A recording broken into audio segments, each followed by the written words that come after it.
సామర్లకోట భీమేశ్వర స్వామి ఆలయం ఆంధ్రప్రదేశ్లోని కాకినాడ జిల్లాలో ఉన్న ప్రసిద్ధ శైవ క్షేత్రం. ఇది ఆంధ్రప్రదేశ్లో అత్యంత పవిత్రమైన పంచారామ క్షేత్రాల్లో ఒకటి. ఈ వీడియోని మీరు పూర్తిగా చూడండి. Please like, share and subscribe. ఇప్పుడు ఆలయాన్ని దర్శిద్దాం రండి. ముందుగా సామర్లకోట భీమేశ్వర స్వామి ఆలయ చరిత్ర తెలుసుకుందాం. పూర్వకాలంలో తారకాసురుడు అనే భయంకరమైన రాక్షసుడు తన తపస్సుతో దేవతలందరినీ బాధించే వరం పొందాడు. శివుడి కుమారి చేత మాత్రమే తనకు మరణం సంభవిస్తుందనే వరం వల్ల అతడు లోకమంతా అల్లకల్లోలం చేశాడు. లోక సంక్షేమార్థం పార్వతీదేవిని వివాహం చేసుకున్న పరమశివుడు కుమారస్వామిని ప్రసాదించాడు.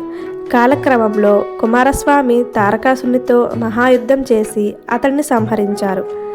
ఆ యుద్ధ అనంతరం పరమశివుడి నుండి వెలువడిన అపార శక్తి ఒక శివలింగం రూపంలో అవతరించింది. ఆ లింగంలో అపారమైన దివ్యశక్తి ఉండటంతో దాన్ని భూలోకానికి క్షేమంగా నిలపడానికి 5 భాగాలుగా ప్రతిష్ఠించారు. అవే ప్రసిద్ధమైన పంచారామ క్షేత్రాలు. అవే అమరావతిలో అమరేశ్వరుడుగా, ద్రాక్షారామంలో భీమేశ్వరుడుగా, సామర్లకోటలో భీమేశ్వరుడుగా, క్షీరారామం అంటే పాలకొల్లు క్షీరారామేశ్వరుడుగా, కుమారరామం కుమారేశ్వరుడుగా ప్రసిద్ధి చెందుతున్నారు.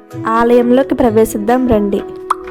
సామర్లకోటలో చంద్రదేవుడు శివలింగాన్ని ప్రతిష్ఠించి పూజించాడని పురాణాలు చెప్తున్నాయి. ముందుగా ఇక్కడ దర్శించాల్సింది కాలభైరవ స్వామి ఆలయం. ఇక్కడ విశేషాలు ఏమిటంటే, సామర్లకోటలోని శివలింగం కాలక్రమేణా కొద్దిగా పెరుగుతుందని భక్తుల నమ్మకం. ఈ ఆలయంలో దర్శనం చేస్తే మనశ్శాంతి, శాప విమోచనం, ఐశ్వర్యం లభిస్తాయని విశ్వాసం. అక్కడ అమ్మవారు బాలత్రిపుర సుందరీదేవిగా దర్శనమిస్తారు. స్వామివారిని దర్శించుకోవడానికి వెళ్ళే మార్గంలో ఇక్కడ మనకి శివలింగం దర్శనమిస్తుంది.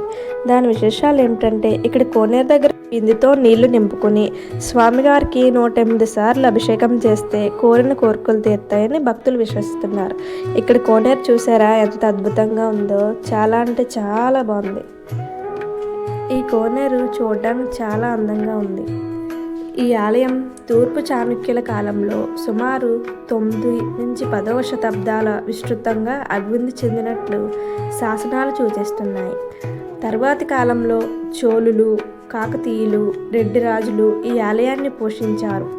ఆలయ ప్రాంగణంలో లభించిన సాహనాలు, భూదానాలు, దీపారాధనలు, ఇచ్చిన విరాళాల గురించి తెలియజేస్తాయి. ఆలయ నిర్మాణ శైలి ద్రవిడ శిల్పకళలు అద్భుత ఉదాహరణలుగా చూస్తాం. గోపురాలు, స్తంభాలు, శిల్పాల్లో సూక్ష్మ కళా కౌశలం కనిపిస్తుంది. ఆలయాన్ని దర్శిస్తే శాప విమోచనం, మనశ్శాంతి, ఆరోగ్యం, ఐశ్వర్యం లభిస్తాయని భక్తుల నమ్మకం. ఇది దర్శించాల్సిన ఆలయం. ఈరోజు మంగళవారమైన చాలా అంటే చాలా రద్దీగా ఉంది. లైన్ చూసారా ఎంతమంది ఉన్నారో. ఈ రావి చెట్టు చుట్టూ ప్రదక్షిణాలు చేస్తే చాలా మంచి. ముందుగా ఆలయంలోకి ప్రవేశించగానే నందీశ్వరుడు ఇక్కడ మనకు దర్శనమిస్తారు. అలా లోపలికి వెళ్ళగానే స్వామివారు దర్శనమిస్తారు. ఇప్పుడు మనం చూస్తున్న శివలింగ స్ఫటిక పై అంతస్తు వరకు విస్తరించి ఉంటుంది. అక్కడ మనకు స్వామివారు దర్శనమిస్తారు. స్వామివారు 1వ అంతస్తులో మనకు దర్శనమిస్తారు. అది వెళ్ళడానికి 20 రూపాయల టికెట్. కాకపోతే మాకు కెమెరా అలౌ లేదు. సో మేము స్వామివారు ఇలా దర్శనమిస్తారు. ఇక్కడ అన్నదానం 12 గంటలకి మొదలవుతుంది.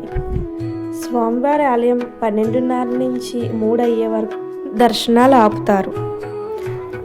ఈ ఆలయ సమీపంలో వివిధ రకాల దేవుళ్ళు దర్శనమిస్తారు.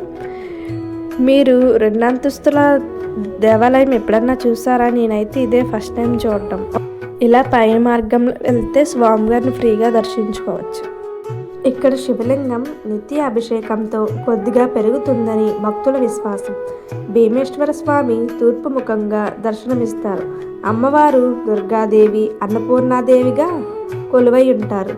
మహాశివరాత్రి కార్తీక మాసంలో ఇక్కడ విశేష పూజలు జరుగుతాయి. సామర్లకోట భీమేశ్వర స్వామి ఆలయం శివుని కరుణకు, భక్తి, మహిమకు ప్రతీకగా నిలుస్తుంది.